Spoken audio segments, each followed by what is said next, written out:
Hey everyone, and welcome to This Explainer. Look, if you're a 1L law student right now, I know exactly what you're feeling. The reading is completely endless, the cold calls are literally terrifying, and the stress of your upcoming contracts exam is just hovering over you like this massive dark cloud. But hey, take a deep breath, because today, our goal is to bring structured, undeniable clarity to contract law. We are going to break down exactly how to conquer the absolute foundational element of your entire exam, contract formation.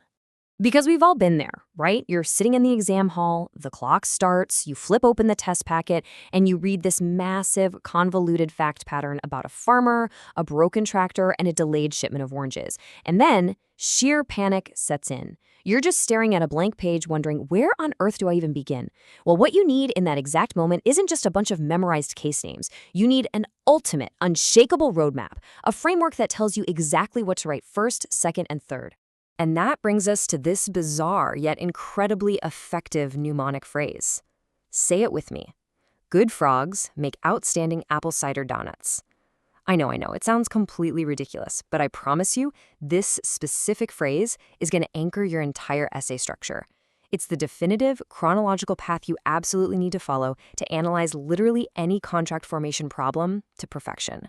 Okay, let's dive into this. Here is our exact plan of attack. First, we'll meet the contract's frog. Then, governing law and formation.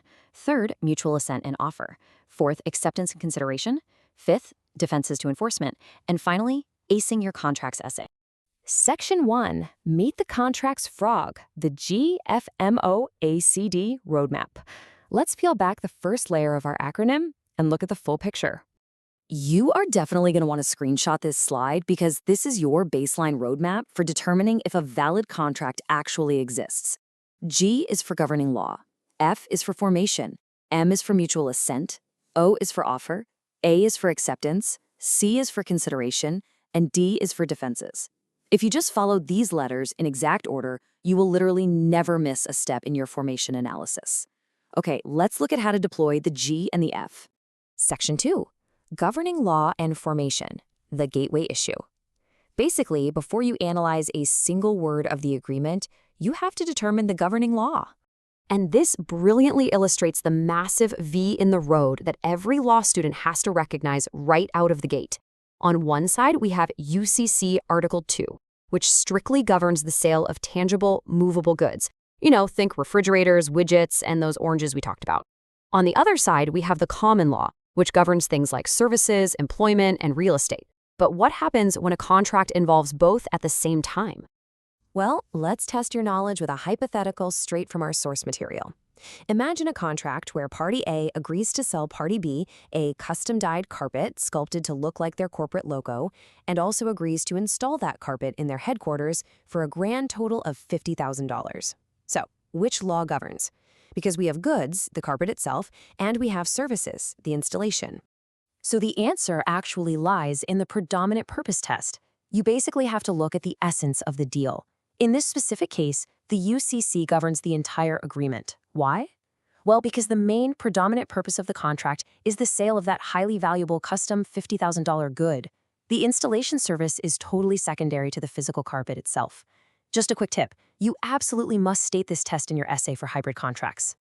Okay, so once you pick your rulebook, you move to the F in our frog mnemonic, formation. This is where you lay out your macro rule statement for the grader. A traditional enforceable contract is formed when there is mutual assent between the parties, supported by consideration, and there is an absence of defenses to formation. That's the exact formula right there. Section 3, mutual assent and offer, the intent to be bound. Now we're going to zoom in a bit. We need to prove mutual assent, which is typically achieved through an offer and an acceptance. And I'm going to slow down my delivery here because this is the exact black-letter definition for offer that your professors want to see written verbatim. An offer is a manifestation of present contractual intent to be bound to certain and definite terms, communicated to the offeree. Really, take a second and memorize that.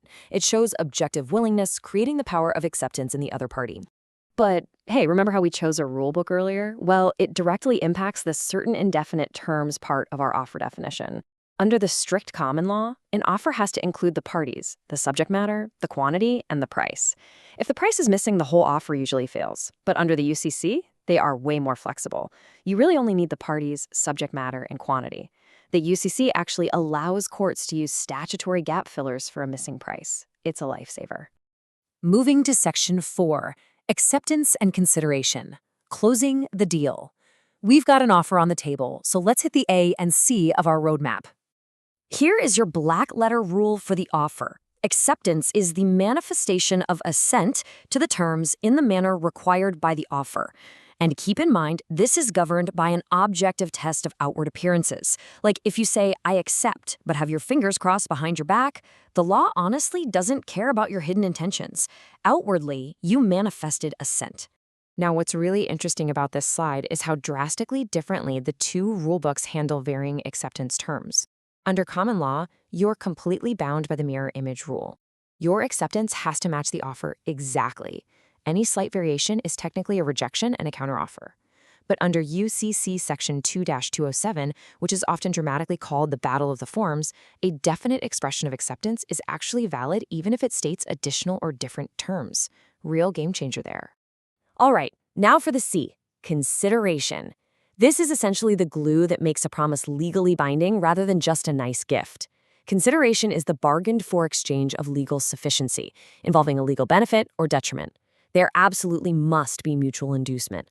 Look, if someone just promises to give you a car next week and you give literally nothing in return, you have no consideration, which means you have no enforceable contract. Simple as that.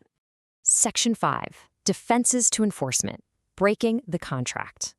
You've proven the governing law, formation, mutual assent, offer, acceptance, and consideration. Are you done?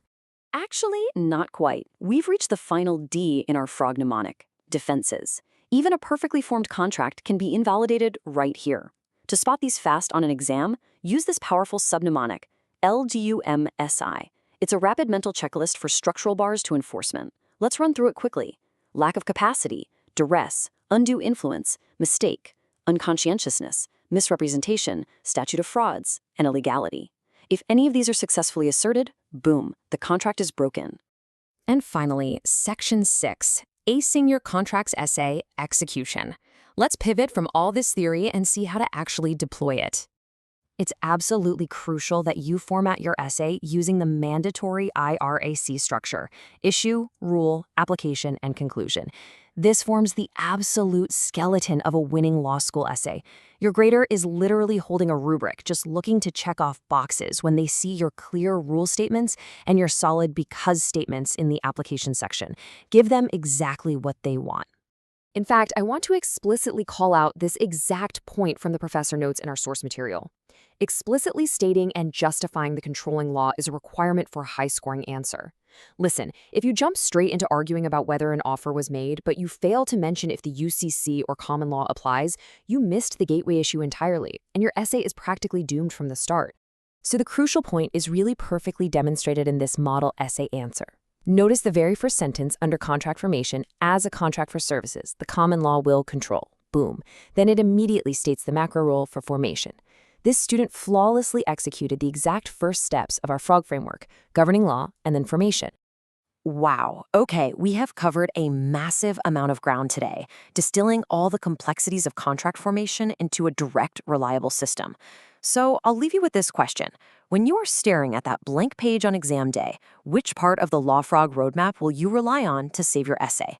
Memorize the GFMOACD framework. Practice writing out those black letter rule statements, and you will be completely empowered to crush your contracts exam. Keep studying, and we'll catch you next time.